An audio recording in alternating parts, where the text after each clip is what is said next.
बिस्मिल्लाहिर्रहमानिर्रहीम। अस्सलाम वालेकुम अहबाब। इस्लामिक सॉल्यूशन चैनल में आप अहबाब को खुश आमदीद कहते हैं। अगर आपने अभी तक हमारे चैनल इस्लामिक सॉल्यूशन चैनल को सब्सक्राइब नहीं किया तो सब्सक्रिप्शन का बटन दबाकर सब्सक्राइब करना मत भूलिए, और वो अहबाब जो सब्सक्राइब कर चुके हैं और उन्होंने अभी बेल आइकॉन पर क्लिक नहीं किया तो वो भी बेल आइकॉन पर क्लिक कर दीजिए ताकि आपको हमारी तमाम वीडियोस मिलती रहें। पाकिस्तानी जो एजेंसी है ISI, उस पर इल्ज़ाम लगाया गया है इंडिया की जानिब से कि उसने हलाल दस्ते के नाम से एक नया किलर स्क्वाड जो है वो तैनात किया है पाक इंडिया बॉर्डर पर, और पाकिस्तान आर्मी ने इसलिए ये हलाल दस्ता तैनात किया है कि वो इंडियन आर्मी को नुकसान पहुंचा सके, और अगर इंडियन आर्मी को नुकसान पहुंचता है तो यहाँ पर नाम भी ना आ सके पाकिस्तानी फ़ौज का, और इसके साथ साथ उनका नुकसान भी हो सके। पाकिस्तान की इंटर सर्विसेज इंटेलिजेंस एजेंसी ने ये बात जो है अभी तक इसका तो कोई मौक़िफ़ नहीं आया, लेकिन इंडिया के एक चैनल ने ये इल्ज़ाम लगाया है कि ये जो बैंड टेरर आउटफिट लश्कर तैयबा है और इसके अलावा जो लश्कर जंगवी है, उनके ताउन से एक हलाल दस्ता जो है वो बनाया गया है। ये ग्रुप जो है ये उन मेंबरान पर मबनी है, उन मेंबरान पर मुश्तमिल है जिसमें लश्कर तैयबा के लोग शामिल हैं। और जी न्यूज़ ने ये बात भी चूँकि कही है कि हलाल दस्ता जो है ये पाकिस्तान आर्मी के साथ मिलकर काम करेगा और इनका बुनियादी मकसद सिर्फ़ और सिर्फ लाइन ऑफ कंट्रोल को नुकसान पहुँचाना है। और ये जो दस्ता तैनात किया गया है ये सुरनकोट और पूंछ डिस्ट्रिक्ट में जम्मू एंड कश्मीर में तैनात किया गया है, ये कहना है भारतीय न्यूज़ चैनल का। और उनका ये भी मानना है कि ये बुनियादी तौर पर पाकिस्तान आर्मी के साथ मिलकर इंडियन आर्मी पर हमला करेंगे। उन्होंने कहा कि ISI ऑफिशियल्स, उन्होंने ये इल्ज़ाम लगाया कि ISI ऑफिशियल्स ने एक लश्कर तैयबा के साथ मिलकर एक मीटिंग भी की है, उनके टॉप कमांडर्स के साथ मिलकर मीटिंग की है कि वो जो है वो अटैक करें और उनका साथ दिया जाएगा। उनका ये कहना है कि जैश मोहम्मद के चीफ सैयद सलाहुद्दीन भी उस मीटिंग में मौजूद थे।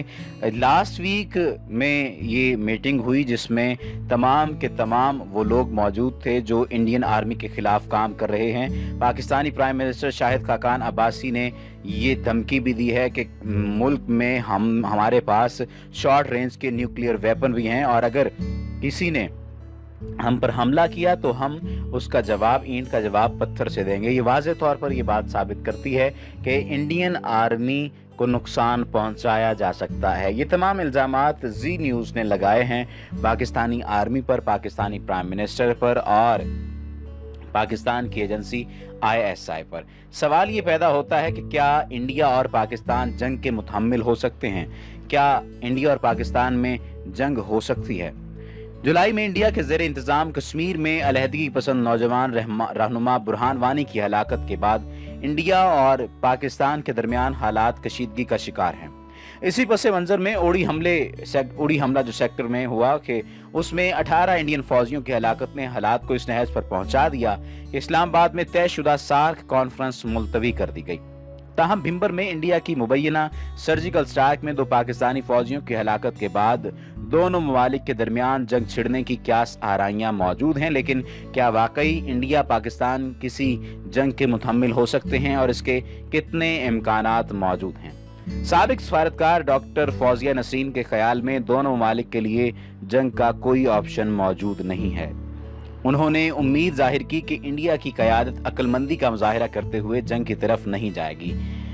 सन 2001 और सन 2002 में जब नेपाल में शुमाइला खां का जाना हुआ, जब कॉन्फ्रेंस से पहले ऐसी ही सूरत हाल बनने लगी थी, तो उस वक्त भी बहुत से बैनुल अक़वामी सरमायाकार इंडिया से चले गए थे। अगर जंग होती है तो इंडिया के मुकाबले पाकिस्तान को कम नुकसान होगा। Lieutenant general retired Naeem Khalid Lodhi समझते हैं कि इंडिया सलामती कौंसिल की नशिस्त हासिल करना चाहता है, वो न्यूक्लियर सप्लायर ग्रुप का हिस्सा बनना चाहता है। सबसे बड़ी बात यह है कि वो कश्मीर को बैनुल अक़वामी सतह पर सामने नहीं लाना चाहता। आज अगर जंग होती है तो सबको मालूम हो जाएगा कि वो कश्मीर पर है। اس کے علاوہ ہمارا روایتی دفاعی صلاحیت کا بھی انڈیا کو اندازہ ہے۔ پاکستانی خارجہ پالیسی کے تحقیقار حسین شہید سروردی کہتے ہیں اس وقت دونوں جانب سے آپ کو تند و تیز جملے تو سنائی دے رہے ہیں، لیکن یہ صرف عوام کے لیے کیا جا رہا ہے تاکہ انہیں یہ تسلی دی جا سکے کہ آپ محفوظ ہاتھوں میں ہیں۔ بین الاقوامی سطح پر کوئی ملک اس پوزیشن میں نہیں ہے کہ وہ اس نئے محاذ کی حمایت کر سکے۔ کیا پاکستان تنہا ہو گیا ہے؟ سب سے بڑا اور اہم سوال یہ ہے۔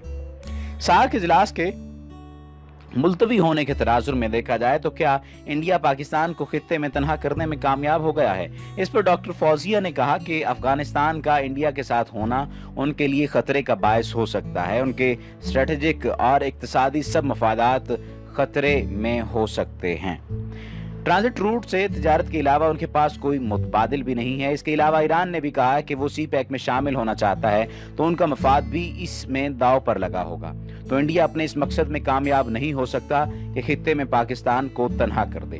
کشمیر پر اقوام متحدہ سمیت اسلامی ممالک کی تنظیم OIC کا بیان بہت اہم ہے، جس میں انہوں نے ایک پوزیشن لی ہے جس کی وجہ سے انڈیا میں کافی غصہ پایا جاتا ہے۔ پاکستان اور انڈیا میں جنگ کا نکارہ بجنے لگا تو عالمی طاقتوں کا کیا ممکنہ رد عمل ہو سکتا ہے؟ ڈاکٹر فوزیہ کہتی ہیں کہ اڑی حملے سے ذرا پہلے پاکستان شاید زیادہ تنہا رہا، لیکن اب صورتحال مختلف ہے کہ ایرانی صدر نے کہا ہے کہ ہم سی پیک کا حصہ بننا چاہتے ہیں۔ روسی فورسز نے آ کر ہمارے ساتھ ٹریننگ کی ہے۔ ترک صدر نے کہا کہ ہم کشمیر جا کے تحقیقات کرنا چاہیں گے۔ تو میرے خیال میں جیسے انڈیا نے کشمیر کی تحریک کو دبایا ہے اور پاکستان کا جو اخلاقی موقف ہے اس کی حمایت ہی ملے گی۔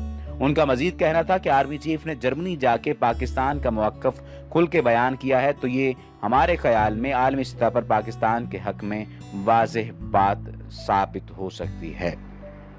یاد رہے کہ پاکستان اور انڈیا کے درمیان جو 1965 کی جنگ ہوئی تھی یہ کسی خاص وجہ کی بنا پر نہیں ہوئی تھی، صرف ایک چھوٹی سی وجہ بنی تھی، اور چھوٹی سی وجہ یہ سڑک کی جنگ تھی۔ بہت کم لوگوں کو معلوم ہے کہ سن 1965 میں بھارت اور پاکستان کے درمیان جنگ کی بنیاد رن آف کچھ کے ویران علاقے میں ہونے والی ایک چھوٹی سی جھڑپ سے رکھی گئی تھی۔ یہ پورا علاقہ ایک طرح کا صحرا تھا جہاں کچھ چرواہے کبھی کبھار اپنی بھیڑ بکریاں چرانے جایا کرتے تھے یا بھولے بھٹکے کبھی پولیس والوں کا دستہ گشت کر لیا کرتا تھا۔ حکمت عملی کے اعتبار سے یہاں پاکستان بہت فائدے میں تھا کیونکہ اس علاقے سے محض 26 میل کے فاصلے ہی پر ان کا ریلوے اسٹیشن بدین تھا، جہاں سے بذریعہ ریل کراچی کا فاصلہ صرف 113 میل تھا۔